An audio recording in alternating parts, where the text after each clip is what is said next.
Greetings, welcome back to my channel. I've driven about 40 minutes from my home to the Tibetan Buddhist Society. They're offering classes today, and I thought I would take some. And yeah, they're sort of a beginner, but it's mainly to meet some other people like-minded and connect that way, get some strength from sort of the Sangha, the connections to people with Buddhist ties like this. And I guess there are some monks here, and it's connected to a Lama that's quite prestigious. Haven't done too much research into it, just going to investigate, take the classes, and see how it goes on a Sunday. Join me, and I'll let you know how it goes for me. Thanks.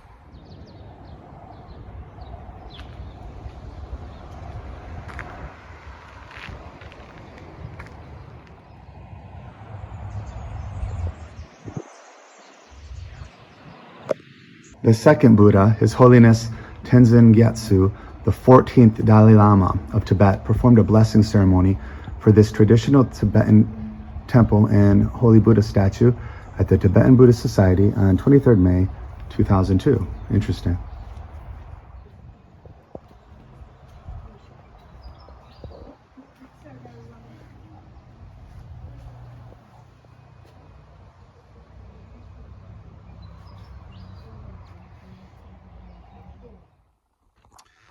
Wow, so I took 2 hour-and-a-half classes, so that was a long time.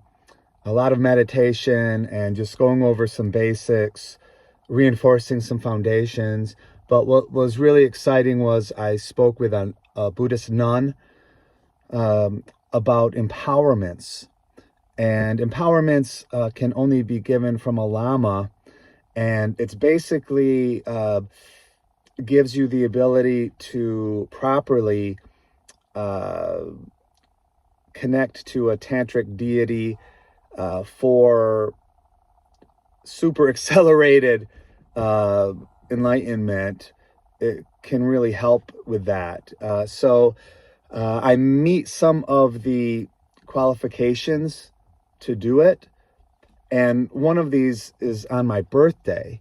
So she's encouraging me to, look at this Lama, study him, and make sure I want to count him as a guru. And he would become my guru from this. And just make sure there's that alignment, and study up on what they were talking about in the pamphlet for this coming up in November.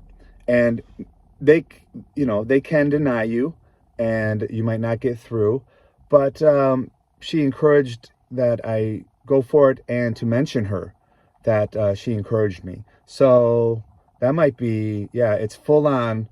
It's a vow for life.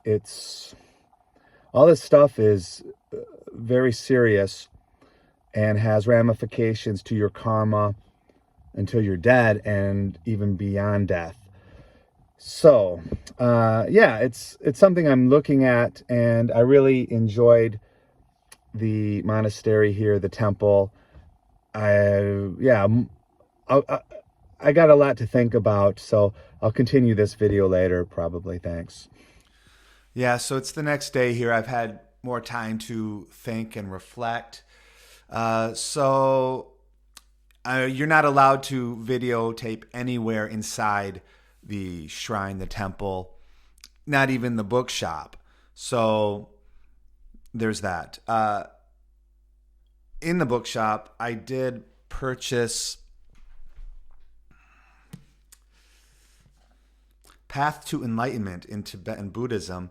So this is the teacher associated with that temple. And let's see. So the first class, just to give an overview of my experience, the first class were some basics in meditation. That being said, there were some techniques I had never encountered. So, yeah, they were interesting. visualizations. For example, one was when you have the thought that comes through that disrupts things. You first they had us visualize that you're next to a beautiful stream, and slowly getting more details of that landscape. And then there's a leaf floating by, and when you have a thought that is interrupting sort of the now that you're in, you imagine putting that thought onto the leaf and letting it float away. It was all right. I kind of found a little bit like that whole process itself was somewhat distracting. But if you had some obsessive thought, that might help have that be taken away. The other one was visualizing your body. It was like a scan. So the first one we did was sort of releasing tension, going from, I believe, the feet up the legs, the whole body. So scanning that, and any tension points, letting that scan your breath release that tension and become more relaxed. And that was good. And then they did another similar thing, but as you scan up slowly, very slowly, this process took your, Roy G. Biv, the rainbow, red, orange, yellow, green, blue, indigo, violet. So that's the order of the rainbow colors. And in middle school, I learned Roy G. Biv is the guy for the rainbow. But so you start with your feet and legs is red, and this is sort of grounding you in power, and each color goes up. So orange is your sort of pelvis area, yellow is your waist, green is your chest and arms, blue your neck, indigo your forehead, and violet the very top of your head. Anyway, you sort of imagine yourself sitting there and work your way up, and each part, I imagined it so like the colors were sort of blending. And interesting. I had never done anything like that before.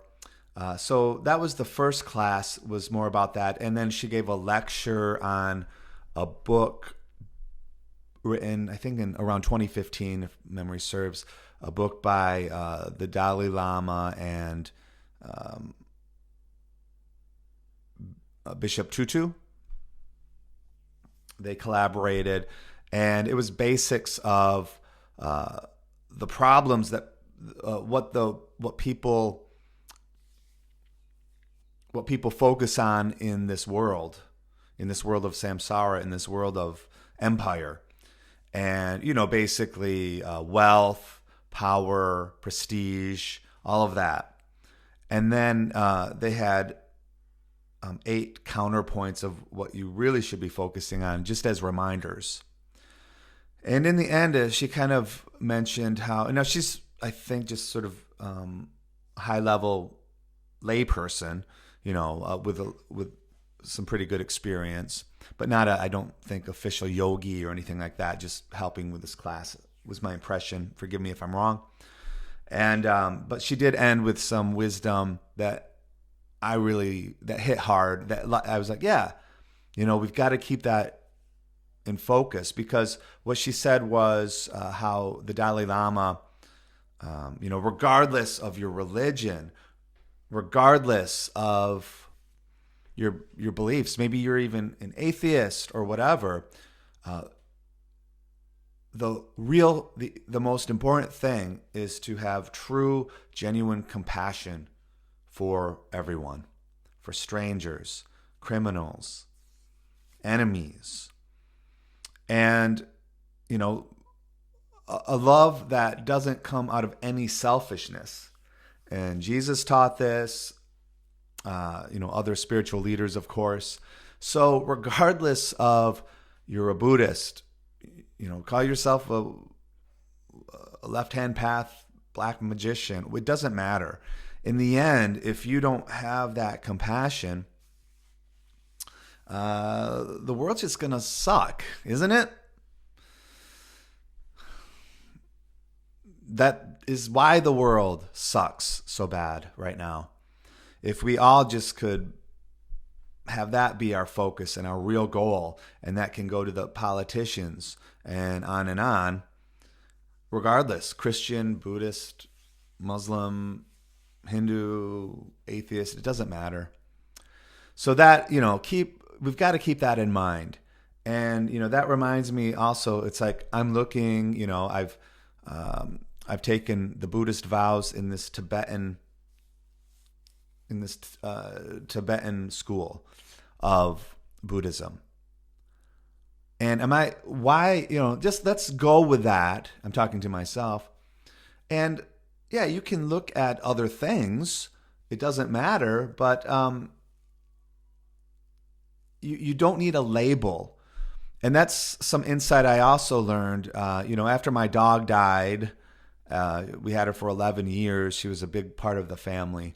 And, I was a bit down, and deep down, I still wanted something to cling to, a Jesus, a God. I want a person behind the emptiness. But there isn't. And you have to really accept that, this is the way it is. Now, if I'm saying something wrong here, I'm a beginner, and this channels me exploring things as I'm learning. So, check everything I say, but in the end, what I learned was through meditation, I had an insight of how attached I am to labels. And I was my first experience of God. Oh, that's God. Who is this? What is this man on this little silver cross?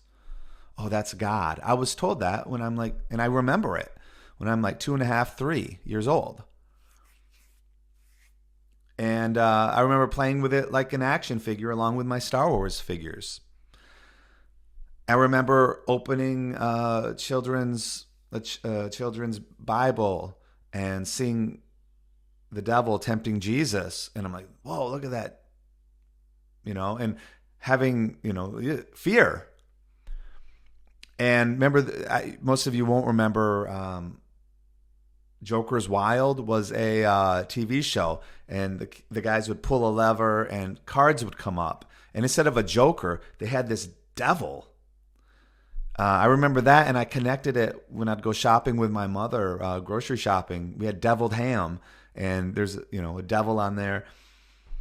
And, it's like, oh, there are, I'm scared. So these ideas imprint on you, and I hear about the Holy Ghost because I was raised Catholic, loosely, but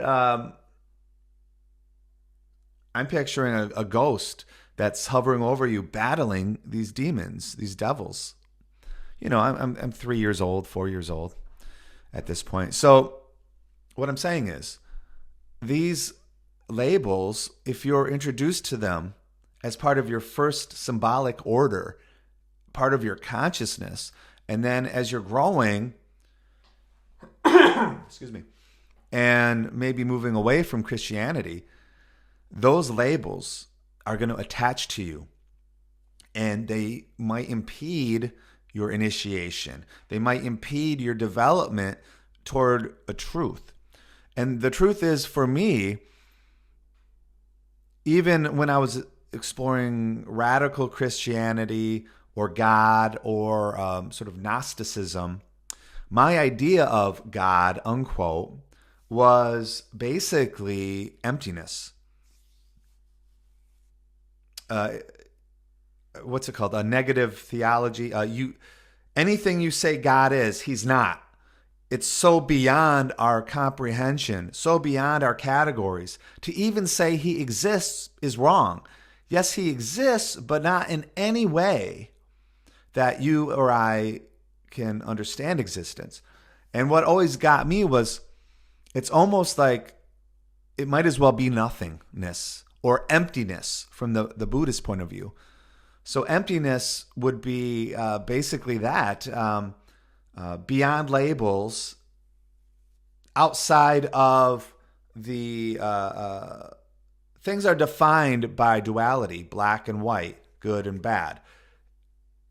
There's nothing there there's something there, but it's beyond our categories because it's unified and not based, it's beyond our language. So, even though my God isn't a person in any way that we can call it a person or a consciousness, I still needed that label. I couldn't let it go. And, when times get hard, when my dog died or whatever, I was really craving. My desire was to go back to have, maybe even go back to Catholicism or, which would break my vows. And so I'm just like, okay, really meditate on this. We're just going to, if any insights come, and I just realized how my mind works is how attached to labels I am. Even though, okay, what I'm calling God has been essentially what Buddhists would call emptiness. There's really very little difference at all if you really dig down into it. And if I really question what I was doing, imposing God as a person, even though I'm saying he's not a person, but it's just so beyond us. The truth is, it's emptiness. So growing up, I'm so attached to the labels. That really helped me to let that go. So meditation, any of these techniques are helpful. And I'm still learning, still getting my basics down, obviously. I'm getting better at meditation, and I'm including some mantras and counting the beads, 108, stuff like that. Now, the second class at the Tibetan Buddhist Society in Melbourne here, that focused on karma. And this is the textbook. And this has supposedly been seen as something very clear. I wouldn't say like a Bible of Buddhism, but in terms of instruction, and it's a textbook, a very scholarly yet accessible book. So we were going through that and just going through the chapters, and went over the basics. And my question, at the end of it, we did some more meditation. It's the most meditation I've done in a day in my life. And I did all right. But at the end of this karma talk,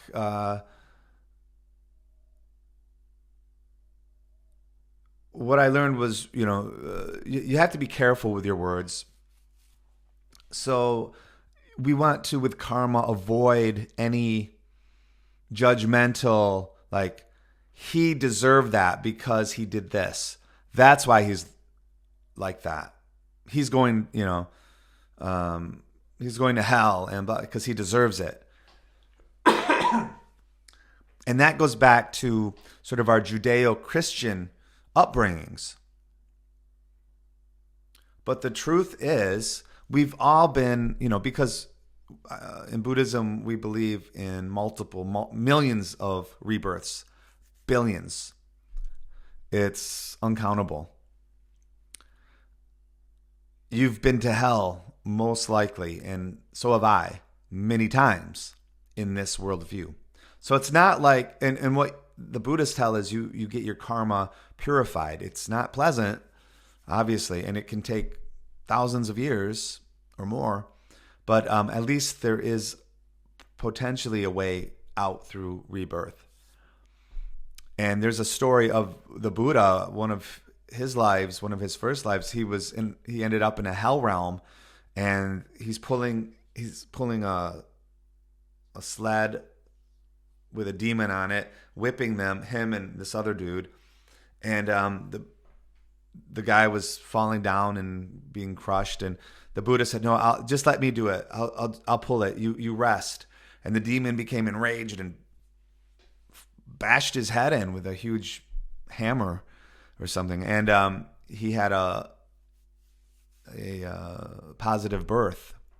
So we talked about throwing karma. That's where karma throws you into the next rebirth. That has such a big influence, like what the Buddha did there. There's other forms of karma, black and white, or positive or negative, and fluctuating and unknown. Like, it was interesting, if you have a dream that you kill someone and you wanted to, even though you never touched him, you just dreamt that you hated this guy, you were angry in the dream, and you killed him in the dream, intending to kill him. It's not known if any or how much that could affect you karmically. So, and they talked about ways to counter it, feeling bad for things you did and vowing not to repeat it. That could blunt some of or all of the negative karma. Doing really positive things to make up for it. And there's ambiguous things like, if you accidentally stepped on a bug and didn't even know about it, that's going to have minimal to almost no effect on you. Now, if you're gleefully crushing bugs like a sadist and enjoying that as an adult, and I don't know about children, but of course that's probably going to not be good for you. So we talked about things like that. This book goes into some details that are answering a lot of questions. It really goes into each step, how it's all thought out in this Tibetan system. So, yeah, we talked about that. And then a lady asked, and I felt that there was something here. A lady was asking about her friend committed a form of I don't want to say anything because these videos, get not seen by others. So you know what I'm talking about. And she was asking, would that have a really bad effect on his next life? And the guy, he's not a lama. I think I don't know if he's a yogi even. He was being very careful, of course, and not trying to upset her or say anything negative, and that we don't know, it's not for us to really speculate what's in people's minds or what happened or this or that. But gave her, you can pray for these people. You can meditate for the wellness of these people even after they're gone. And, I thought of Michael Aquino and, the Nikolas Schreck interview, and check that out, but you'll understand what I'm talking about. And I just felt something well up in me, and I have had experiences of this in my own life, friends and girlfriends, ex-girlfriends that years after I knew them, in some cases, and sometimes when I knew them, took this route, unfortunately, this unfortunate route. But anyway, I just said, and I just want to tell you, it's like, and I had heard this before from somewhere, but he was fighting this every day, maybe fighting a depression or a mental illness every day, fighting it. And then you can't go, oh, he failed. Oh, he, would have. No, it's like if someone was in the battle and all of his battalion were killed, he's the last man standing on a hill against 200 guys. Of course he's not going to make it. But you don't go, oh, he failed. Oh, it's so horrible. Think of the positive that we can out of this. He lasted 15 minutes on that hill before they got him. He did his job as a soldier. You don't know how many days he wanted to do this to himself, but fought it and won. It could be hundreds. So, we don't know, and don't look at it that way. Look at how long he was able to stay on that hill. And I did say that, and it just kind of came out of me, and I felt I did the right thing. And it's sort of all connected to everything from my videos even. So, I don't know.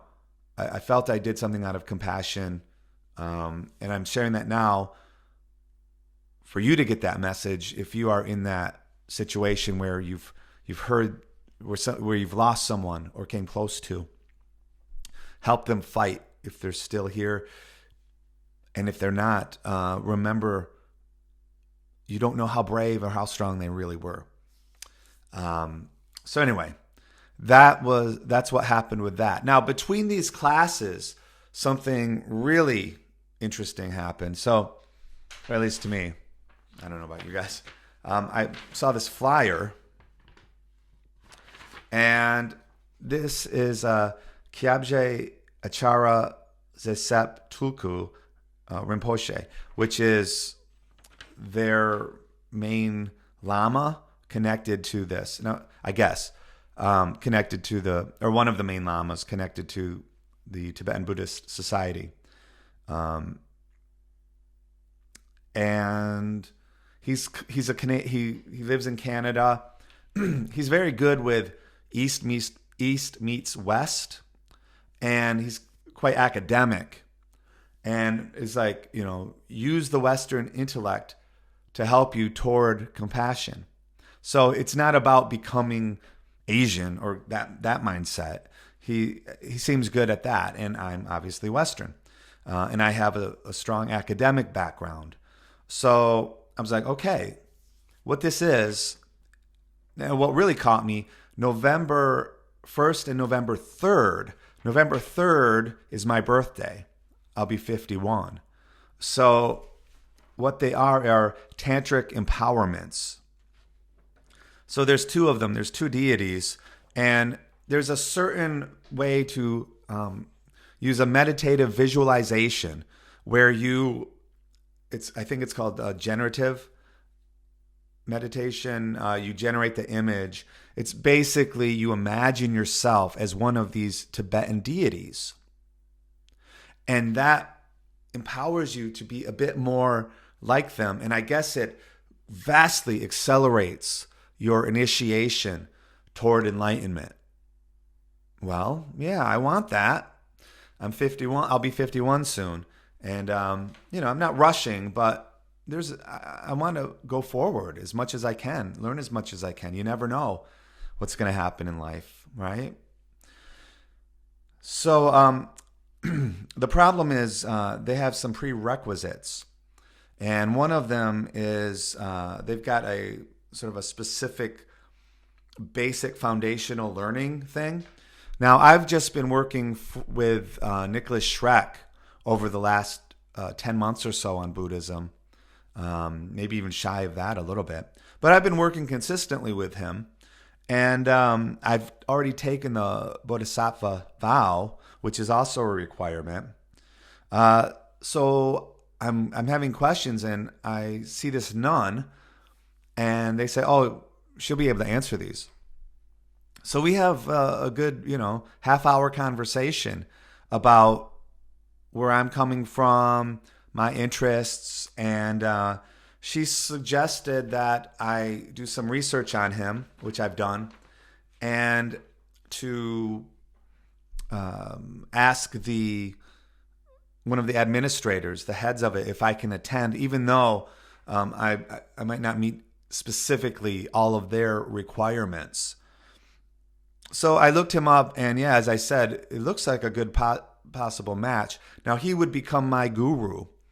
And you'll have many gurus, they said. It's not like you just have one. And it is a big commitment. It is a lifelong thing. And, I guess because it's on my birthday, and he's very, as I said, East meets West and academic, I think maybe there is a match. So I wrote an email and sent it through to see if I have permission to do this. So it's very interesting. There's, I'll have to look, I've looked up these deities. Now I'm working with Kurakura. You're not allowed to imagine yourself as the deity. Now you can, but it's not connected to anything. It's like, the empowerment can only come from a Lama. And Nikolas Schreck told me that. I'm like, well, can't you just do this with me? He's like, no, I can't. I'm not a Lama. So it is a special mystical connection. So yeah, you can imagine yourself as a deity all you want, but you're just wasting your time. You're not going to really get the benefits of it. It's just the image. So there's two of them here. Yamantaka is November 1st, and Vajrayogini is November 3rd. And I would do both of them if I'm allowed to. So yeah, you will, I guess, be empowered to connect more to what they represent. And I'll another thing that really, why this conversation with this nun was interesting, because I was talking about Tantra, and she was like, well, you really need that grounding in that foundation first.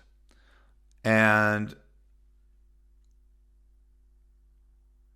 I just said, in generally, my understanding is that you use the darkness as a fuel to help others and toward your enlightenment. And she stopped me and she said, no, there is no darkness. It's all light. And I saw somewhere, I looked up afterward, someone had said, it is all light. The darkness is just light you can't see yet. So this goes back to that emptiness that I was talking about in the beginning. Emptiness is seen as shimmering darkness. So light and dark, the dark that shimmers, it's beyond words. But I think coming, I guess I kind of have seen this channel a bit as a bridge, lantern bridge, for people to cross from occultism and black magic and all of that, Western ideas of left-hand path, to something more enriching, more beneficial for humanity, which I think would be Buddhism, where left-hand path, came from. And going back further, some aspects of Hinduism. So that was a great reminder.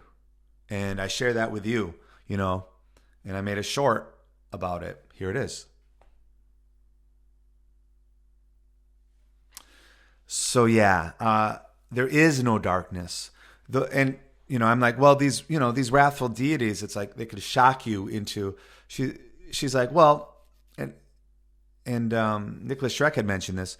When a child's in the road, you scream at it. You don't talk gently. Get out of the effing road, That's the wrathful mask you put on to communicate for that specific situation, to be skillful. She said these wrathful deities, and what they are they look like demons. They'll have skulls. They're smashing people. They have weapons, blood. Those are masks of divinity. Those are, hey, get out of the road. Those are, we're going to kill the ego.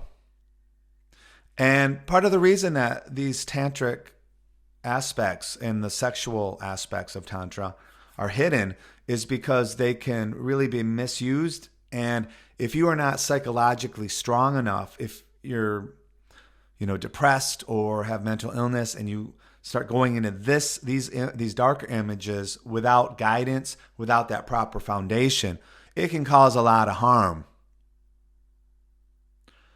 And you see that in Western occultism, the do-it-yourself, dealing with demons and offering blood, which only attracts negative energies. It's not going to help you in the end. So that danger is real. And that's why some of this stuff was hidden. A lot of the sexual tantric imagery was hidden. But even today, to get empowerments and deal with wrathful deities, and apparently these deities aren't particularly wrathful. There's one aspect of that she told me of, I believe, was it Yamantaka, that might have some wrathful aspects. But the point is, there is a little protection there, a lineage from Lama to student. So that's been my adventure over the weekend and my thoughts on it. See these banners as well. I've added that. Those are just auspicious symbols from Buddhism. I don't remember what they all mean, but I invested in that. I thought that would be a good barrier between the other altars. I am considering going full Tibetan with my altars. Why? I'm working currently with Set, and I'm doing much less with the Gnostic aspect because of my Christian background. I have to be very careful with that. Here's the thing. I'm seeing the Tibetan deities seem to me to offer everything, and it might, at my level, there was a Lama I saw on YouTube talking about whatever Buddhist path you pick, just focus on that 100%. Now, the other side of it is using deities from other systems, as long as the Buddhist one is central and above all else, is perfectly permissible in Tibetan Buddhism. That being said, because through my insights of my own mind, I am so attached to labels and names, Setian, black magic, Gnostic, radical Christianity, that might be disrupting to me personally.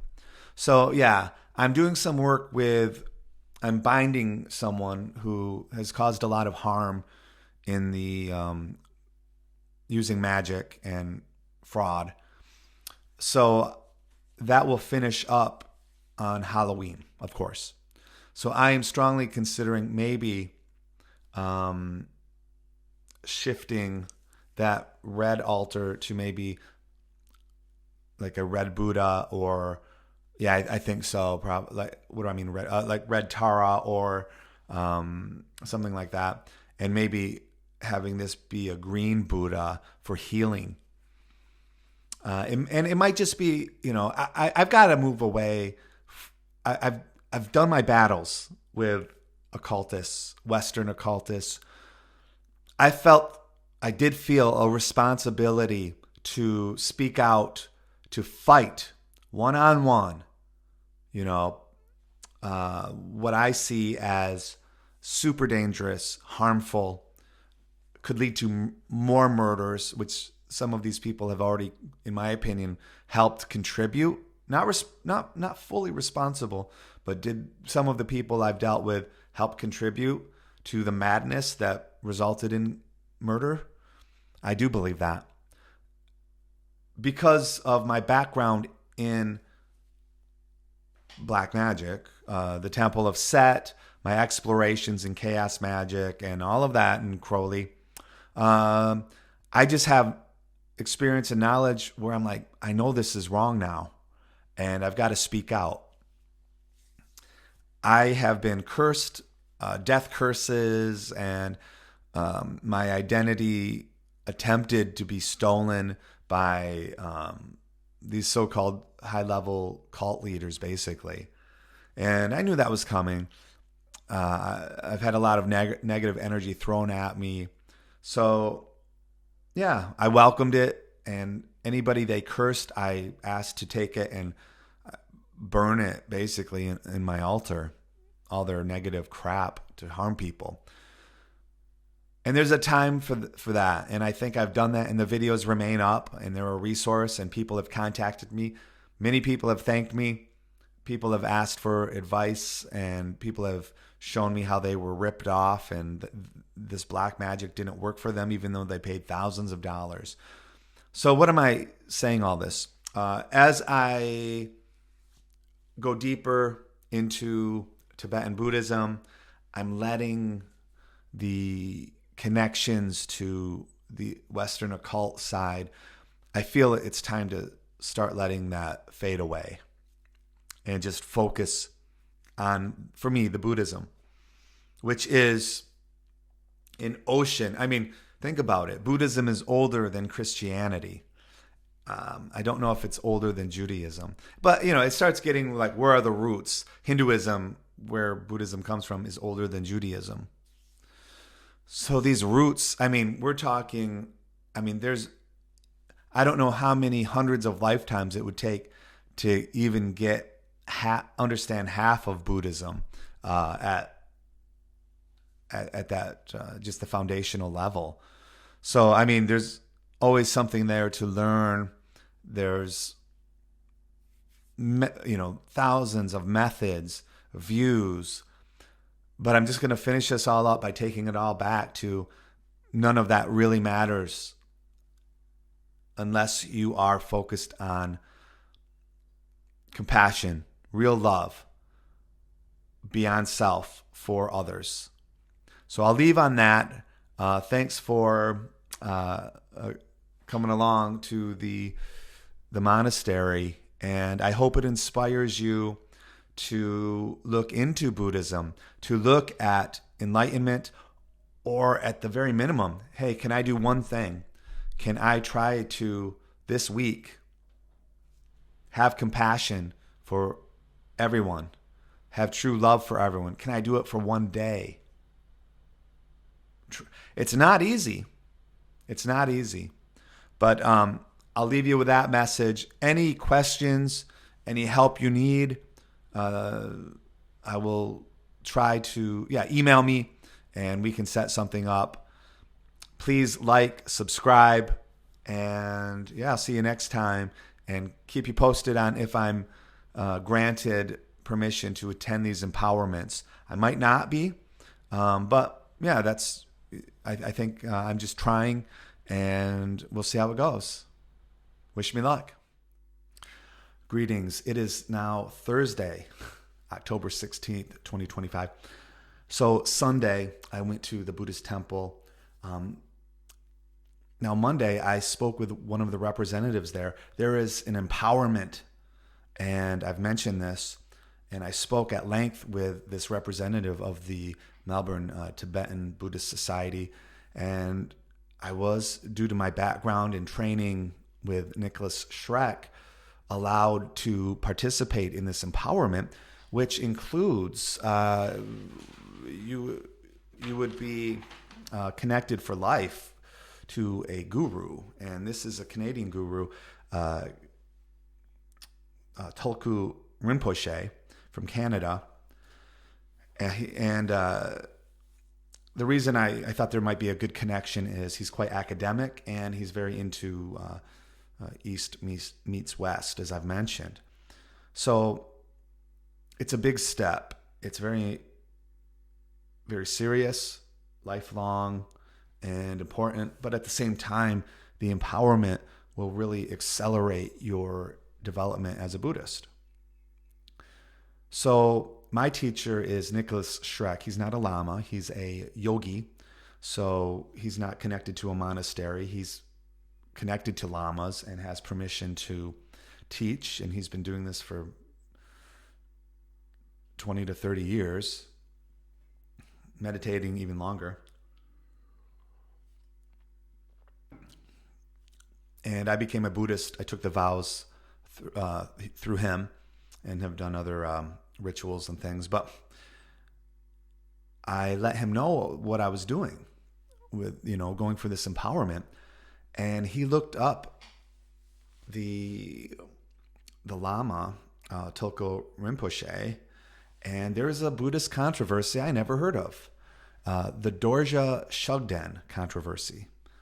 And you can look that up yourself to get all the details. So there is a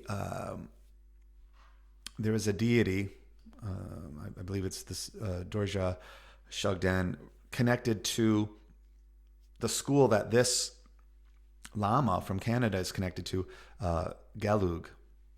And they're very academic, very theory-oriented, not so much practical as the others.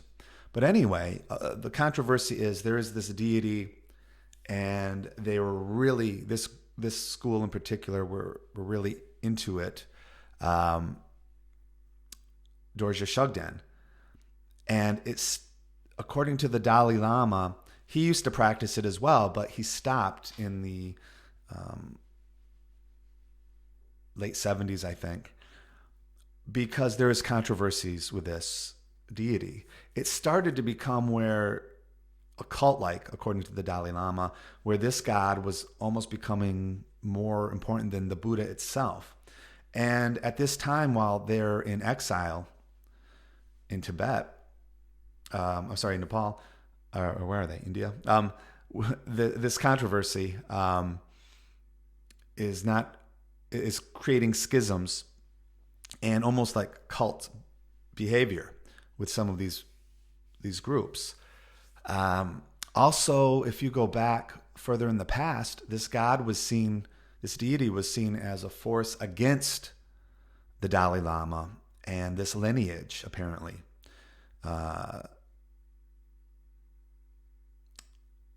So,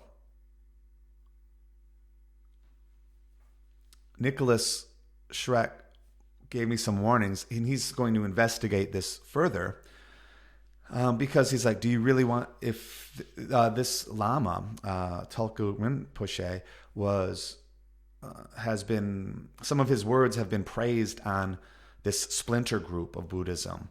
Now, that doesn't mean that he advocates that, but some of what he has said is more ambiguous. It isn't, nope, this is wrong, we have to be with the Dalai Lama.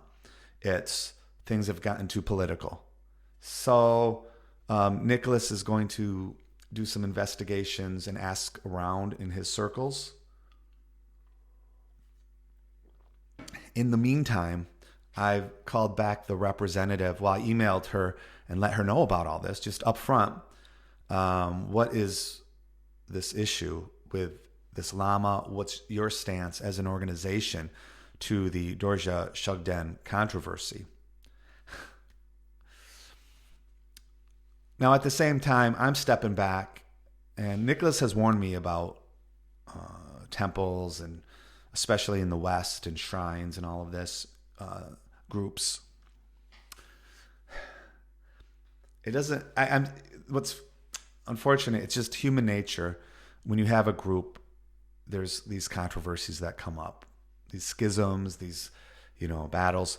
Where do I stand? I don't know much about this, but I'm a new Buddhist. I'm just going to go 100% with the Dalai Lama. Yeah? That's where I'm at. I mean, and already it's so hard to do Buddhism in the modern world in these days of samsara, especially. I don't need any more BS. So if this Lama is ambiguous about it, or hasn't taken a side even on it, I'm going to make a lifelong commitment. I don't think I can do that. So here we are. That's the situation, and yeah, this blog of this adventure has taken an unexpected turn, and that's what adventures are about. But yeah, I'm supposed to talk with her, the representative from the Melbourne Tibetan Buddhist Society, later today. So hopefully we can clear this up and either continue with this empowerment idea through this Lama, or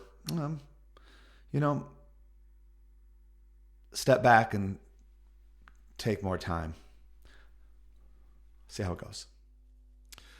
Yeah, so it's been several days now. It's October 23rd, Thursday here in Australia. And yeah, in the end, I've decided not to pursue empowerment from that Lama and not attend that temple. The representative there had told me erroneously that, the Dalai Lama, he allows people who, broke away with this practice. He said he was wrong, and they're welcome back, and it's all fine, and it's no big deal. I don't know where she got that from. I have consulted with, very detailed with Nikolas Schreck, and he has ties. He's got students for decades in Australia, and they checked up on things and did investigations. And just if you look online, you can see that never happened. The controversy is still there, and though he might have, diplomatically said some softer things now, the official Tibetan Buddhist website, the microphone of the Dalai Lama online still has the same policy. Nothing's changed. So that representative of this Melbourne temple, I believe she was misinformed, to say the least. So I will not pursue that. And what I did learn was, I've been rushing a bit, and I gotta get empowered. I'm behind, and I. I do tend to go for the throat if I get interested in something, if I believe in something, if I'm writing a novel. I mean, it's just an obsessive artistic thing I do. And that's what I've always done, and it's led to a lot of success. But it can also lead to problems, burnout, superficiality. So Nikolas Schreck suggested that I do some meditation on why I go ballistic on these things. He said, you've had billions of rebirths. You have time. And, there's always plan B. But so I did some meditation, and I had sort of a vision of this big, beautiful city, sprawling botanical garden, like very similar to the one in Melbourne. It's a huge garden with all these paths and all this. But there are a couple main paths that lead in and out. Now you could say, yeah, I'm in the garden and I'm getting out of the garden. I'm going straight up the path out. But there's all these beautiful pathways, and there's a lake full of eels. And, so in this vision, I took the garden as the world, and people were having their own little dramas. Some were happy, some were bored, walking around, some were fighting, some were in tears. And I'm like, this is the tableau. This is the theater. this garden. And me just saying, well, I'm just going to go straight up and out. There's all these beautiful pathways and opportunities for what? To be compassionate, to help people, to gain knowledge, to see the beauty of the world that can make your life more beautiful. And you can share that light with strangers, with the people in need, right? So the whole goal is to become a bodhisattva, which is you return to help people. So here I am, shoving people in need out of the way because I need to get on this path so that I can come back and help people. Brad, get with it. There's plenty of opportunities. There's nothing stopping me from trying to help people now.